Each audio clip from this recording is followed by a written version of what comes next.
The opinions expressed on this program are those of the program hosts and their guests and are not necessarily those of WSTU, St. Mary's Episcopal Church, and Temple Beit Hayim. Products that may be mentioned are not necessarily intended as an endorsement. Any reproduction or retransmission of this broadcast is strictly prohibited.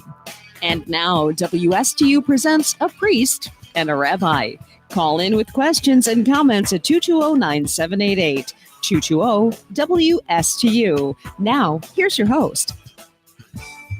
Well, a good morning, a happy Advent to you all, an early Christmas blessing, a post-Hanukkah blessing, and a happy having your mother in the studio day for today, this day. My mother is in the studio. And this woman doesn't pull any punches, so it's going to be a good show today. We are excited. We are excited. You know, the rabbi and I were just, having our Thursday lunch that we do to talk about the radio show. And, we're going through all these different topics. And because we had Gary Lesser, the head of the law firm. And, but unfortunately, he got sick. So we're sitting there, we're trying to punt and figure out what we're going to do. We were talking about women in the Bible. We were going to go down that road. Women in both of our traditions, the development, the evolution, finally, of that consciousness. And then I was like, yeah, my mother's coming in tomorrow. And then you were like, wait, what? Oh my gosh. She's got to be on the show. Yep. She's going to be on the show. And so here it is. So when we come back from the segment, my mom will be in the studio. We're going to be talking about really what's it like. Last week was really from a spousal standpoint. What's it like to be married to a cleric? You know, your wife has been here. Now my wife was in last week. What's it like to be married to this person who a little bit has a job that can just, if you allow it, take all of you. Mm-hmm. There could be a lot of emotional heaviness. There can be huge highs and lows. You can get beat up and you want to bring it home. You want to talk about it. But then you don't want to talk about it because you don't want to just drown your spouse in it. You just want to have good spouse time. So we talked about all that last week. So if you missed that, please go on to the WSTU YouTube page where they list all the shows. They're also on the St. Mary's website, St. Mary's Stewart. So stmarys-stewart.org, go to the radio tab.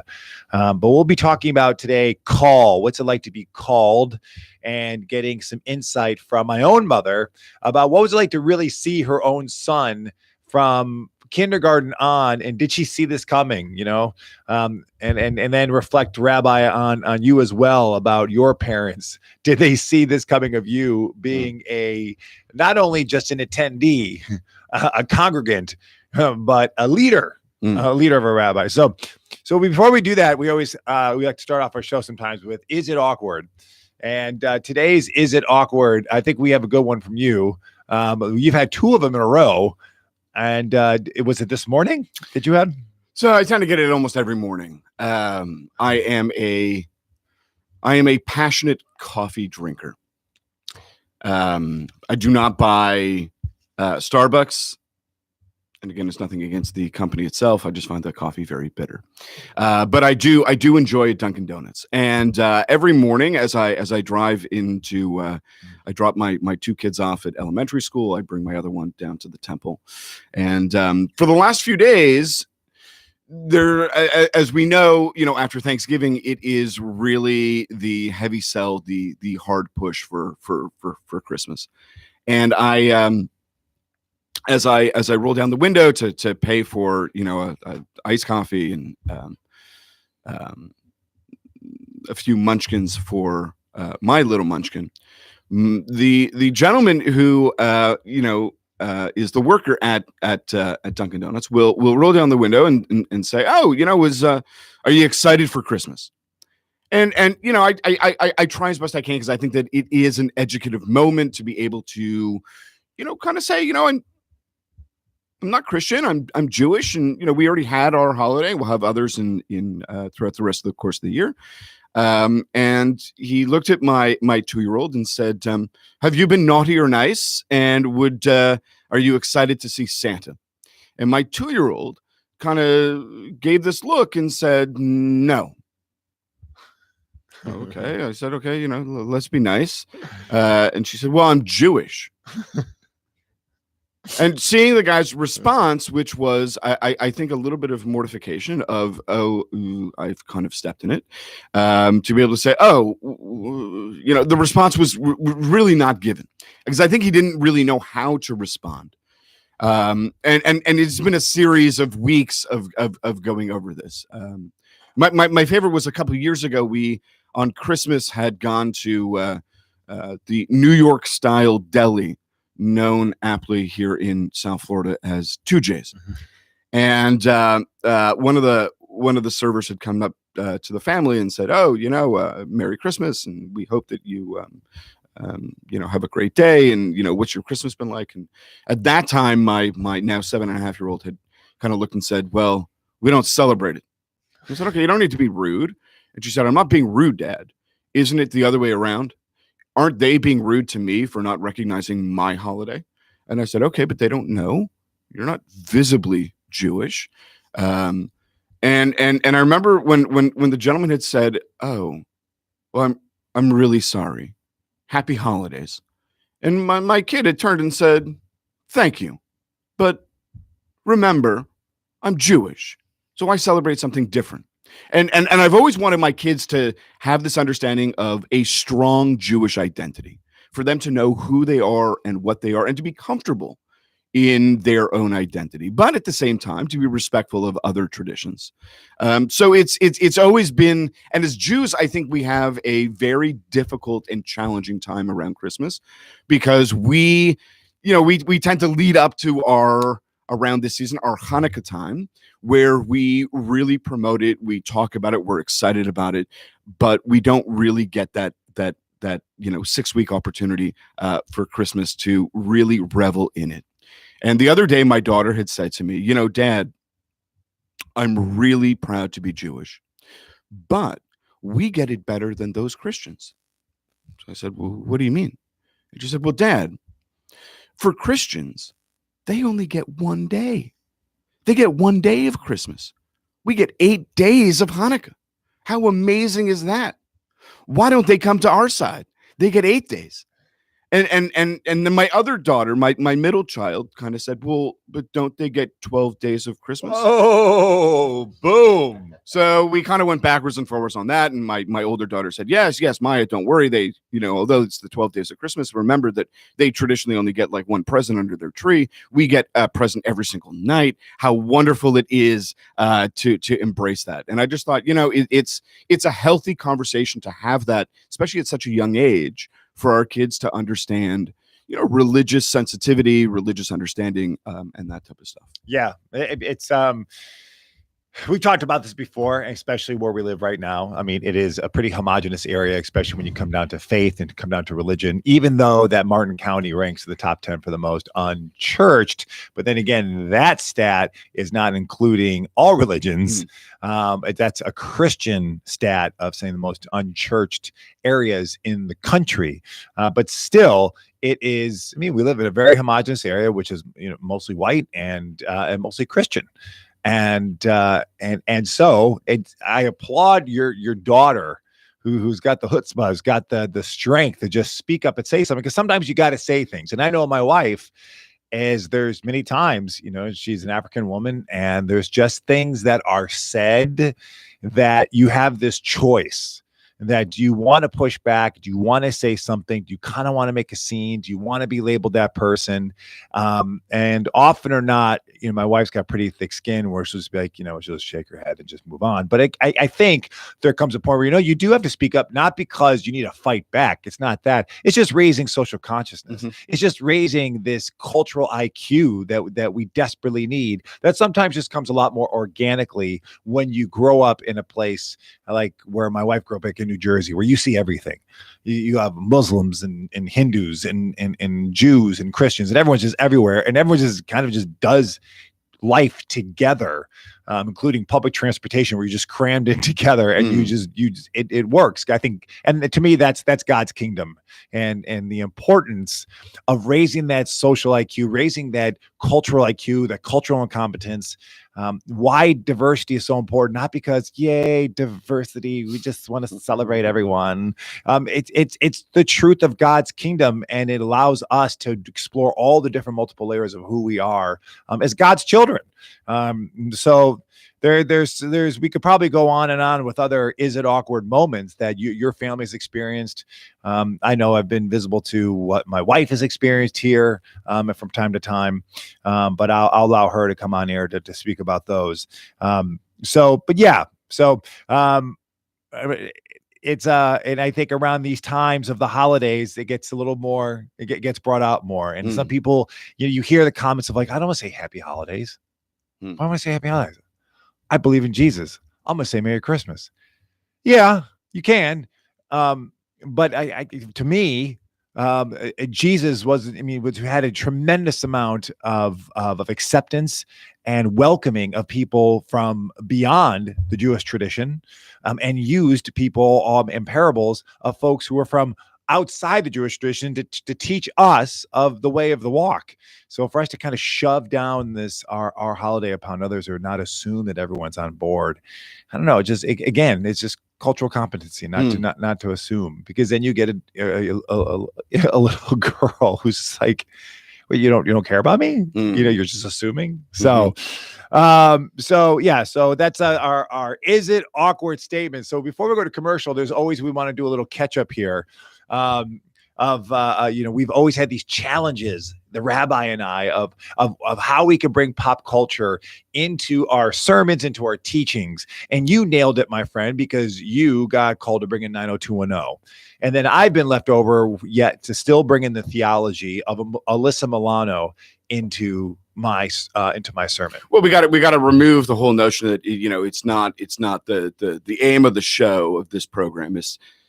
Although a priest and a rabbi walk into a radio show, it seems like it's morphed into, the Alyssa Milano show. And if she is listening, give us a call. Give us a call.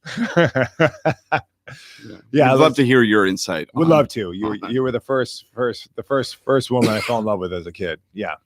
So Alyssa, it's 772-220-9788. Because I know you're listening. But what I did, so let me tell you. This last week was Advent 3, and instead of going down, it was John the Baptist, a good Jewish, a prophetic voice coming out of the wilderness and turning to the mercenaries, the soldiers, to the to those who were probably in a poor or middle class, and to the tax collectors. And the first thing he says to them as they come down to get baptized is, "You brood of vipers." And he just starts telling them about like how you need to live your life. And he goes, "I don't care what your past was. I don't care if you're children of Abraham. God can raise up children from these stones. I care about is the fruit that you're bearing in your life right now." So at 4 a.m. or 5 a.m, when I'm going over my sermon before I go in, because we have a 9 a.m. service, and then you get up early, you probably do the same thing, and you kind of just go over your thoughts again. For some reason, the prophetic voice of "In Sync" came into my head, because it's like God saying, "I don't care who you are, where you've been, what you've done, as long as you love me." And I thought this was going to be I'm going to drop this during the service. I'm going to get out there, and all these people, this contemporary service who are, we have intergenerational stuff. So one service usually has an older demographic. This one has got everything from Gen X. And I thought all the Gen X parents would just totally get it. And so I said, so guys, I want you to know what John the Baptist is really, really saying here is, I don't care who you are, where you've been, what you've done, expecting people to start chiming in here. Just crickets. As long as you love me. And we didn't break into did the community break into song? No, I got left high and dry. Did a flash mob and that was my hope. And finally I got some people shaking their head. And I was like, you guys don't remember the song? It's this great boy band, NSYNC, and John the Baptist is aligns with it. And then what's funny is that afterwards, actually everyone got it. They were too embarrassed to raise their hand and say that they are aware, because a lot of it was men who were aware of this boy band of NSYNC. And they told me later, like, yeah, that was NSYNC. Yeah, that was funny. I was like, why didn't you raise your hand? I mean, it was crickets, man. It was just, yeah. So maybe next time you throw in the reference to Vanilla Ice. Not Vanilla, Milli Vanilli? Yeah, throw in a little of that. Yeah, or I just throw a video up on the screen. Maybe I'll just bring them all back. Yeah. You know? So anyhow, all right. So when we come back, my mother will be in the studio, and we'll be talking, of course, about the call and really opening it up in the third part of the segment about what does the call mean to you. It's not a call is not just for priests and rabbis, but God has a call for all of us. We've all been called. He's given us all at least one major gift. Miggity Mike, our producer, has a great gift of being a producer. That's his, this call right now as he knows it. Calls can change too. So think about that. And again, that phone number is 772-220-9788, 772-220-9788. And when you come back, get ready, because Mama Christian is going to come in and start tearing up the studio and throwing stuff around. She don't play. We'll see you in a sec.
Welcome back to A Priest and a Rabbi.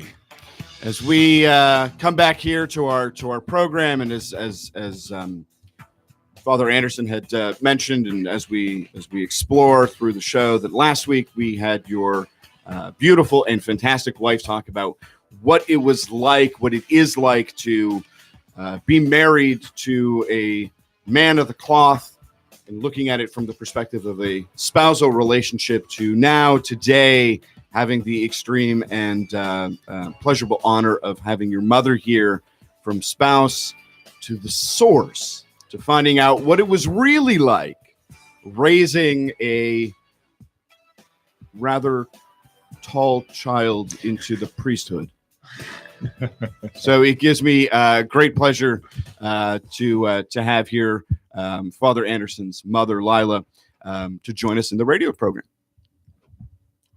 Hi, everyone. And one thing to note that here, Mom, that you kind of fit perfectly the brand of the show just by your name, because your name is, from what I understand, is, I don't know if it's one of the few words, but just of one, at least one of the words that has both meaning in both Hebrew and Arabic. Correct. Right? That's correct. And it means night. Night. And sometimes I've heard it means beautiful night. Mm-hmm. And when I was a kid, Lila was this very unique name that my mother had. And then now Lila is like the hot name on the block. There's been a resurgence. Yes.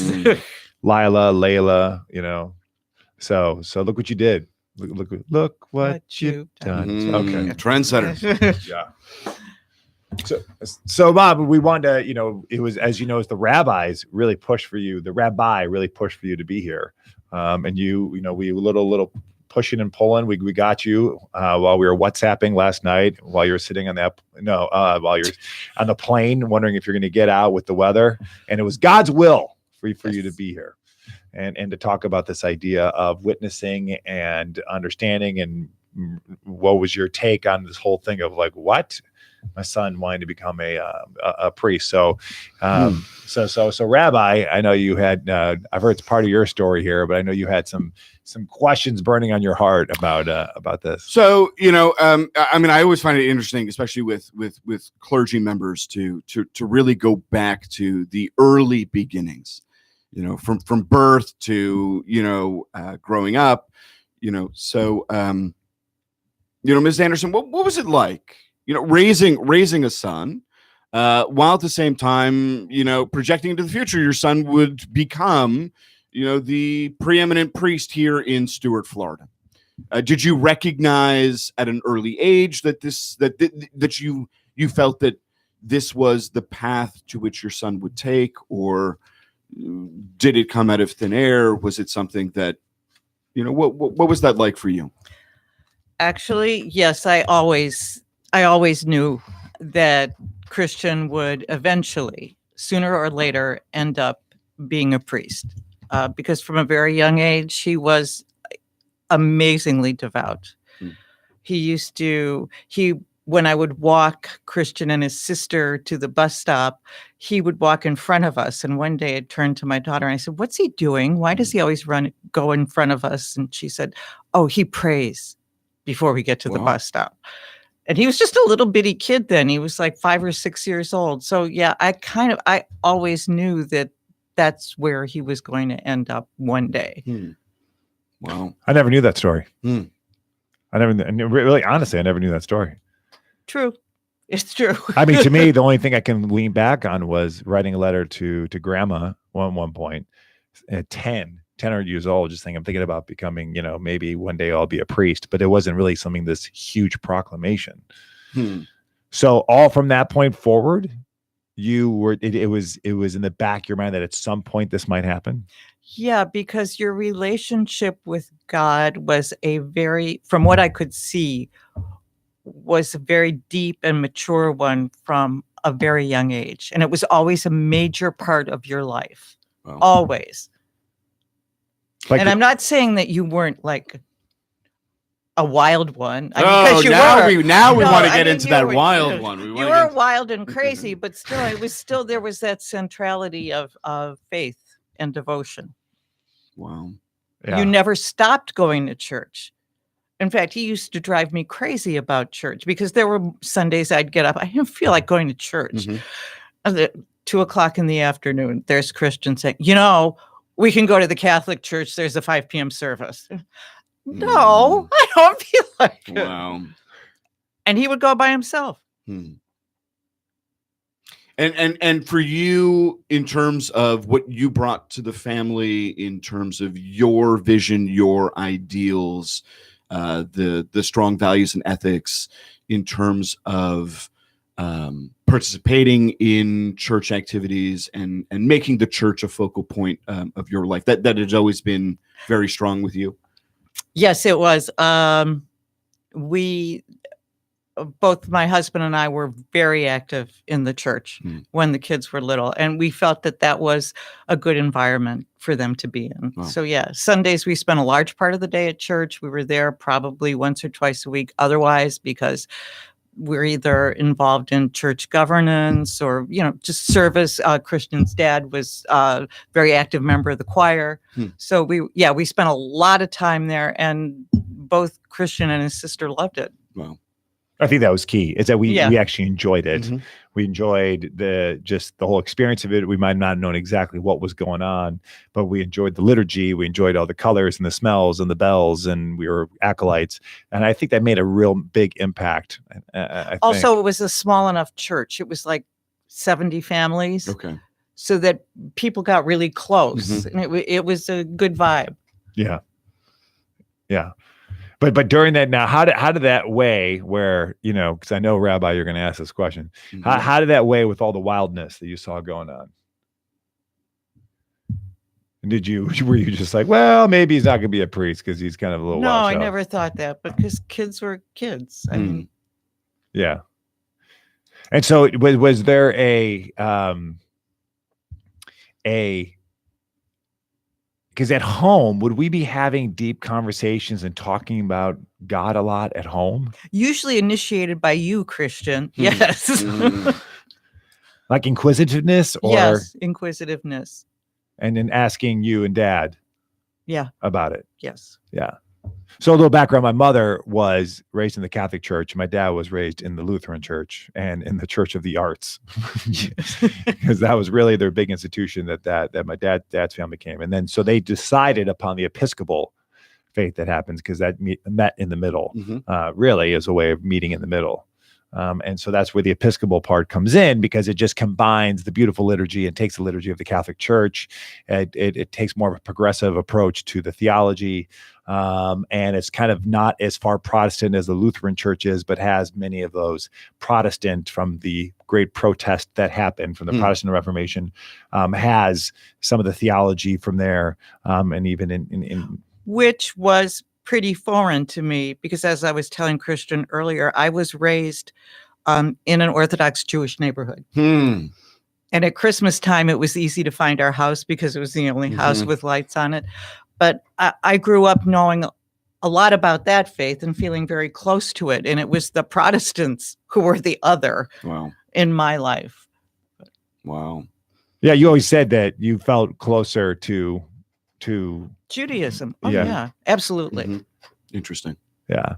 And technically the stats are the Catholics have, when you have interfaith marriages, Catholics and Jews have the most amount of success, as opposed to a Protestant marrying a Jew or any other mixture. It's when you do this interfaith, Catholics and Jews, because of the ritual, because of this commitment to this historical I hate to say just institution, but that there's a great reverence that both can hold on to. So Rabbi, you had some other when we were having lunch together about this, and talking about call and what's it like to step into a call. And so if we were talking to the Rabbi about yesterday about at a certain point, I was out I first graduated, went into the theater school, right? Got done with conservatory, was working, doing regional work around the country, doing Shakespeare stuff. And then during that time, was it still in the back of your head, or you're like, oh no, this is what he's doing now. He's an actor. Yeah, but let's think back. We went to see you at Kentucky the Shakespeare Festival in Louisville. Yeah. And I remember it was the summer you turned 21. So Christian naturally stayed up all night and drank because he was legal.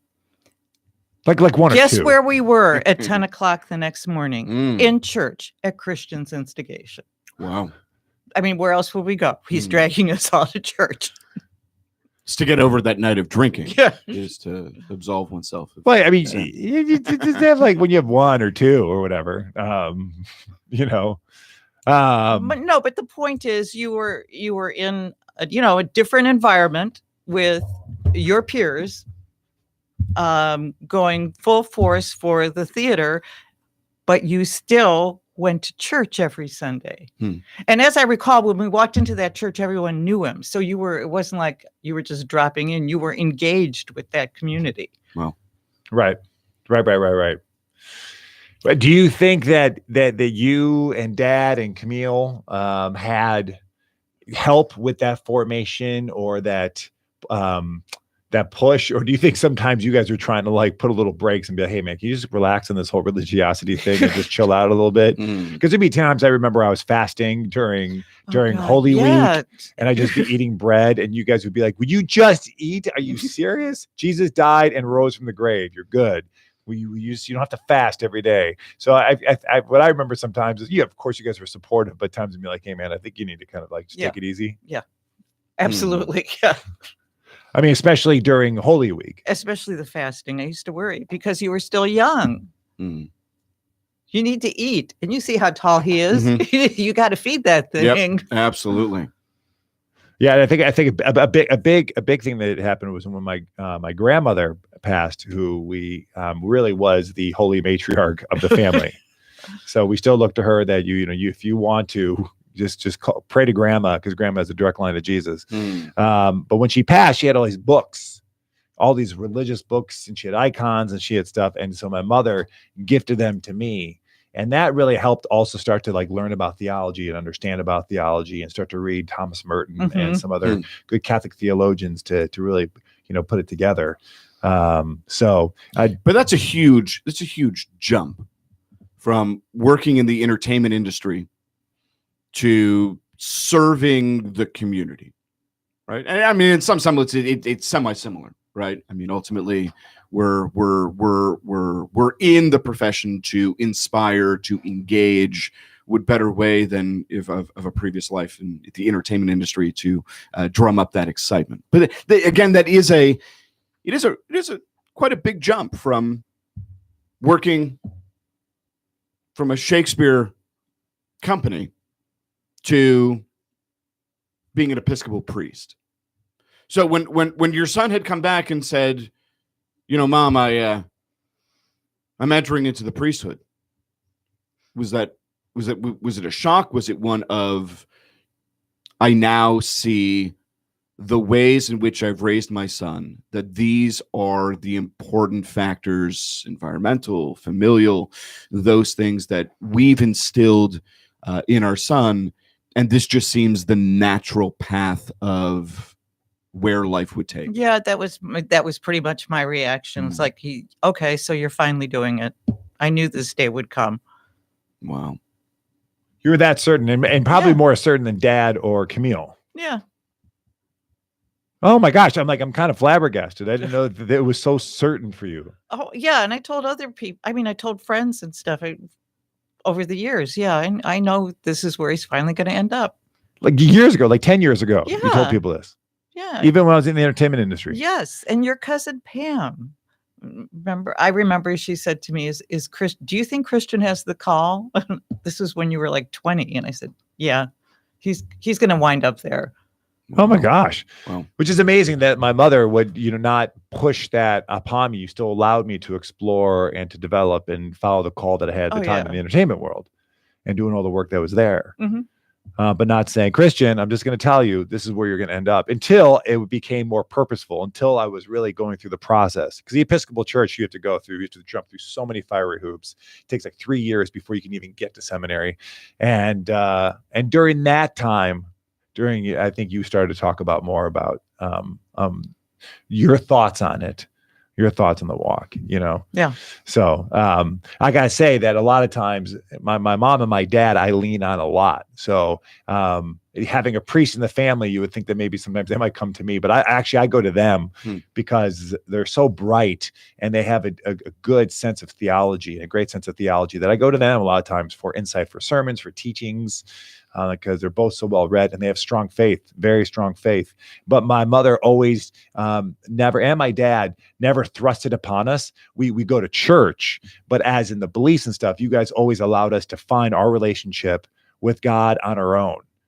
Which there was Sunday school and there were things like that you taught, but there was still never a hitting over the head that you really allowed us, and sometimes to fail on our own and to discover. And I think that's created a very, very healthy way of developing a relationship with God, because it wasn't one that was being hit over my head by my parents.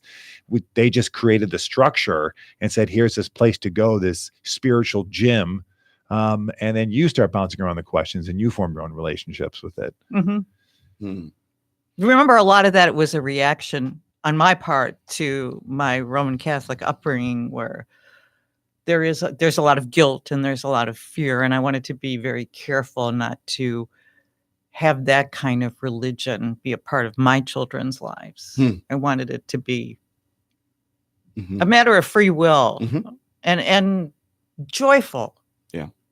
And I think it's quite amazing when we think about it too, is that, you know, the impressions and the understanding that we were raised with, that we want to give our children the best opportunity.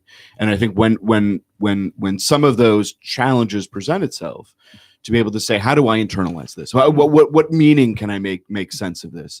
And at the end, if it's not purposeful or if it's not meaningful, to find and to search for, that act that says, this is the path to which I'd like to, develop and bring forward for my family. Well, so for you, Rabbi, I mean, what's it like? Were your parents shocked when you said you're going to go down this road? My mother was not. My mother's been a Jewish educator for 50 some odd years. Moms know. Absolutely. My mother has taught in I grew up in a very large Reformed synagogue, a couple thousand families, the largest Reformed synagogue in Canada. And my mom's been teaching there for donkey's years. So my mom also taught still teaches at the Canada's National Museum. So for their history, archaeology, that type of stuff was always impressionable upon me. So I think for my mom, it wasn't a huge stretch. And I studied anthropology and archaeology in undergrad, and just absolutely loved it, and studied the culture of people, and started looking at my own religion and started looking at Judaism, and thought, let's do an anthropology of Judaism and anthropology of religion, and got really into it. And then the push came where I thought to myself, let's check out this whole rabbinic thing. Let's, I never wanted the 9-to-5 job. I wanted to be there to make impactful moments in people's lives and be there at joyous as well as, very challenging occasions. And I spent a long time through college thinking about it. So I did a Hebrew course. And I remember my father saying to me, "What are you going to do with Hebrew?" And I said, "Well, it's a course. I'm studying. I'm improving myself." And my father said, "What are you going to do? You're going to become a rabbi?" And I said, "Dad, funny you should mention that." And my father said, "Are you kidding?" And I said, "No." And my parents have been very supportive. Very supportive, even up to the last vestiges moments before ordination. My father had said very warmly and very supportively, "It's never too late." And I said, "Never too late for." I not only through undergrad, but I spent 6 years in rabbinical school. And my father said, "It's never too late to become a lawyer." And I said, "Well, with all the education and everything else, I think I'm set. Ordination does begin in an hour." And my father said, "But think about it. We could be lawyers together." And I said, "I think I've chosen the right path for me." But it was one of those things that I think from my parents' perspective, it was a shock, especially for my father, looking back on my earlier life and growing up as a child who resisted going to religious school, would rather spend the time socially with friends. When it came to the high holidays, sitting through services for countless hours and not really connecting or appreciating the liturgy. Spent most of my time in services kind of people watching of who's going around, who's talking, who's not. And then later in life, kind of realizing, that this is actually what Judaism is. It is about community. It is about family. It is about being together and sharing a sacred moment that we can create, meaningful moments. But certainly as a kid, if you were to say to my parents that your son would become a rabbi, I think my parents would have politely laughed in some way, much like Sarah laughs when God says, "I will grant you a child." I think the same response would come from my parents but this is a kid who can barely sit through services. Whereas today, the one who does lead services. So it was a very interesting dynamic, I think now, post rabbinical school, seeing the fruit of my parents' labors, that I think it was environmental and what they had raised me with. My parents did not push the, dietary laws or the kashrut challenges. My parents had always emphasized the importance of family, where my father would say, "I don't care what you're doing. Family is the most important thing." I have 3 brothers. My father would always say, "I don't expect your brothers to be your best friends, but they're your family."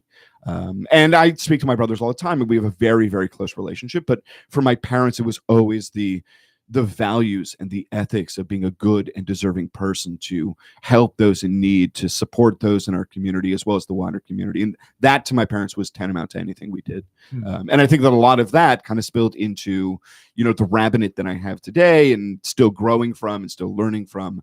But certainly, I certainly give a lot of honor and certainly a lot of influence to my parents. Sure. Yeah. And I think there's this common,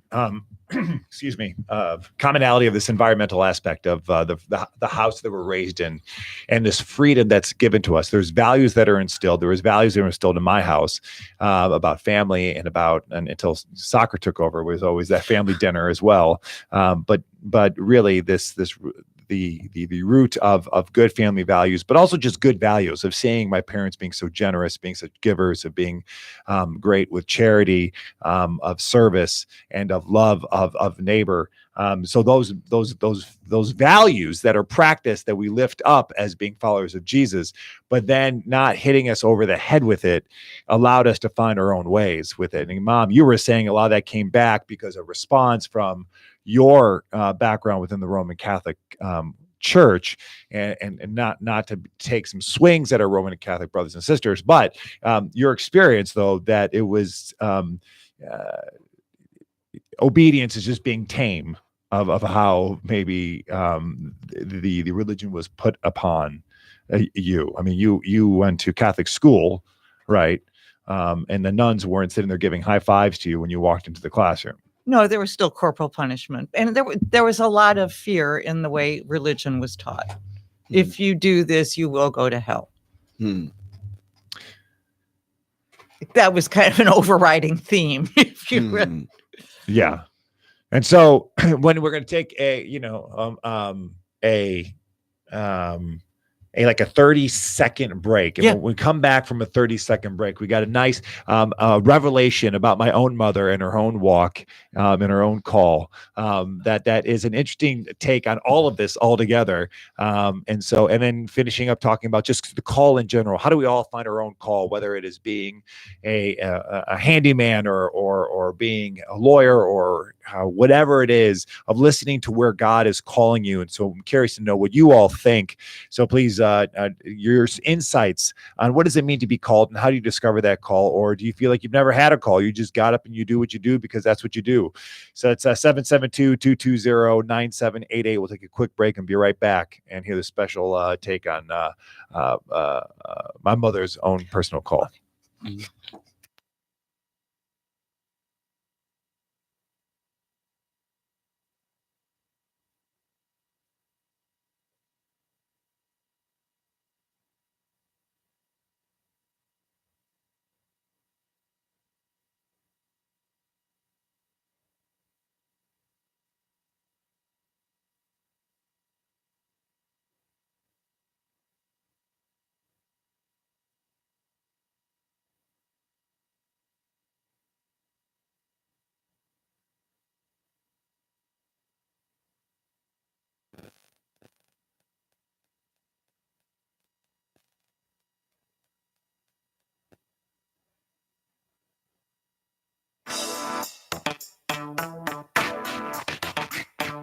Right. We said 30 seconds. You get 30 seconds. So we're back here for the last segment of the show. And again, so Mom,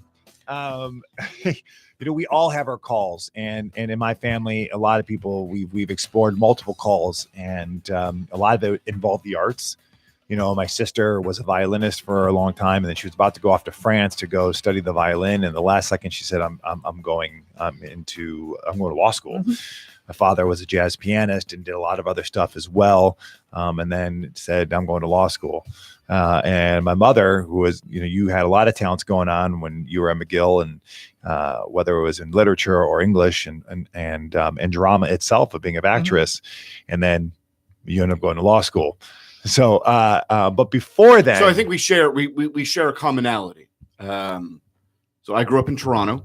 And I had a brother that went to McGill University, which is a great university. Yes. Although from an Ontario perspective and a Quebec perspective, it is like the difference between England and France. We are separated by this imaginary border that separates the two provinces, and we couldn't be any more different. But great to know that we have one in our studio that went to, I guess we in Canada aptly call it the Ivy League of of Canada. Yes. The Harvard of Canada. Absolutely. Yes, with honors. Yeah. But Yes. And William Shatner.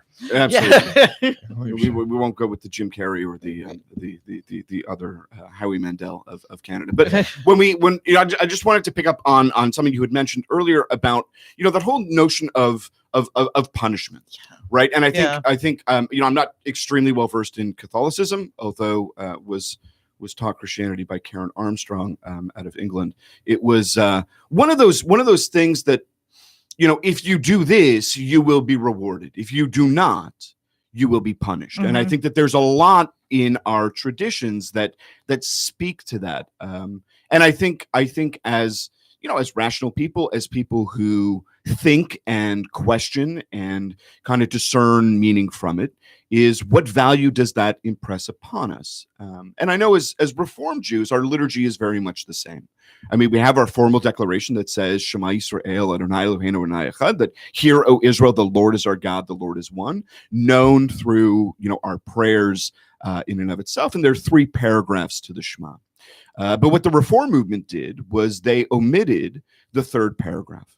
And it was no disrespect to our tradition or anything else, but when they compiled our prayer book, the early Reform movement, and certainly the Reform movement, had this understanding that it's not about if I perform something here on this earth that I shall be rewarded, and if I don't, God will punish me. And from the Reform movement's perspective, it was. It's not about fear. It's not about eliciting that compulsion that makes us do things for the ability that we will be punished. So in our prayer book, I mean, we have an appendix. The full Shema is there, but we took that out because we just felt that it presented the wrong message. That we shouldn't have to live our lives based on fear. We should live our lives based on those values that we want to impress upon others and ourselves. And just struck by when you had mentioned that whole notion of from a Catholic perspective of instilling obedience and fear. Is that warranted? And for some, I think that it is a structural path that fits in. But what happens when we don't fit into that nicely fitted mold? That and just to hear your take on, especially the punishment perspective. I think that's why you will find in the Episcopal Church a lot of ex-Catholics, because it's a heavy load to carry, and at some point in one's life, I can't deal with this anymore. I believe in God. I want to have faith in my life, but this is just too much for me to handle. That and a number of other things going on in the Catholic Church, I think, forces people out. Yeah. Wow. Yeah, I think fear only goes so far. Yeah, and it weighs on you. And I've had people come into my office who are just wrestling with that fear and that worry that I've done these things in my life, and I'm so scared about where I'm going to end up because of that, as opposed to focusing on the grace of God and the forgiveness and the healing of God and the changing of your life and the transformation that happens. So great. Jesus says, I don't care who you are, where you've been, or what you've done, as long as you love me, right? So but there's a change in your life. That there's a switch. Repentance means you are repenting, you are switching, you are changing. You said, I did this. This was not a walk that I wanted to take, or I took it for a while. It caused damage. It caused hurt. It caused hurt upon myself, no matter how horrible that is. But I fall down on my knees. I prostrate myself before you, God, and I say, please forgive me. Maybe I have to make amends with all the people I've hurt. But then I'm changing direction. I'm going in a new direction. So for you, that change that occurred, can you define it in a specific time and place that said that light bulb switched on and said, that's for me. The priesthood is for me. How and when did that change occur internally with you for the priesthood? Well, I think that, thank God that the Episcopal Church, if you walk up and you have a thought and say, I want to be a priest, usually they kind of just laugh at you and say, great, stick around for about 5 years and see where that goes. So I've, as my mom would say, I mean, at 10 years old, I wrote this letter to my grandma. I didn't know what it mean. It was always there. I was always talking to priests about it. But the first thing they always ask is, what's your primary love, or what do you love doing? And then when they would talk to me, they'd be like, you love acting. That's what you do. You love it. It brings you so much joy. There's nothing that's better than you being on a sitcom or whatever. And then the church is great, but it sounds like it's secondary. So there was a point throughout this conversation where finally a priest, Carol Anderson, who's one of the first female priests ordained in the Episcopal Church, said, okay, now I'm hearing something different. And you're 50-50, which is good. I don't want you 100%, because if you're 100%, I get really scared when people walk in my office, they're 100% and want to become a priest. I want you 50-50. They give you a discernment committee. You get 14 months to explore it with them. Then you got to go in front of the bishop. He's going to grill you. Then you got to go off to this weekend committee where you have deacons and lay people and priest grilling you again. You got to go to a psych. He does about 3 weeks of stuff. So there's all this time for you to be groomed and to really pray on this, to know, is this really the call? Is it just something that's romantic? Is it just something that sounds exciting? Are you running away from something else? Which we know has caused a lot of damage in some churches, where you have pastors and priests who ran away from something, a demon that they're dealing with or wrestling with, or a previous life, and they just want to make sure that you're good to go. So in the midst of all of that, there was a time where I had still working as an actor, and then I had this big audition that came up, but then I had this paper I had to write for the seminary I was going to in LA, Fuller Seminary, and I remember thinking, gosh darn it, I can't prepare for this audition. It was a great audition. It was for this main role, I think, on some Disney show. And then I was like, I got to write this paper. And that's when it clicked to me, being like, there's something going on here. I want to go all in on this. And I'm willing to try that. And I want to go full-time seminary. And I just want to try this and go for it. And then seminary is still part of that discernment, and being at seminary, being like, oh my gosh, I love this. So it was a slow flower that bloomed. And I think my mom would say that there is some traps there, that if you come straight out as a young man and go straight into seminary with a lot of formation through a previous vocation, as we know, it can get this. It might not be the healthiest thing, not for everyone, but for some people, it can get unhealthy because you're still being formed. Indeed. Yeah. And that's the way it was for me. Because the revelation from my mother was, when she was very young, she entered the convent for a year. Yeah, she's in the convent for a year, right? So you're still forming who you are. I was 18. Yeah, 18. And then what made you tap out? You take 3 vows: poverty, chastity, and obedience. And poverty and chastity didn't bother me too much, but obedience was pretty hard. Wow. But however, I think that an 18-year-old has no business going into religious life. The seminary, the priesthood, or to become a nun. I think you are immature. And you have an immature relationship with God. And I think some of it is seeking a safe haven, when what you do is you need to be out in the world first. And then your call happens. Sorry. Yeah, so the slower you go, the faster you get there, for whatever the call is that you're seeking, to really discern it and look at it, especially from a religious call, because there's so much maturity that goes into it, from people skills, understanding your own sexuality, as we can see the damage that is caused within the church. And you got these young people going in who might not understand everything that's going on inside, throw them in a group with a bunch of other men, and it's just that. And again, this is a broad stroke. This is not for everyone. Some people are ready to go, and you go. But in general, I think for our calls in life, to really take the time to discern, to pray, and not, there's no rush. Well, it's a lifelong pursuit, right? I mean, at the end of the day, that's what we're in it for: is to learn, to grow, and to inspire. But it is a lifelong pursuit. Mom, thank you so much for being on the show. Thank you. God bless you all. We'll see you next week.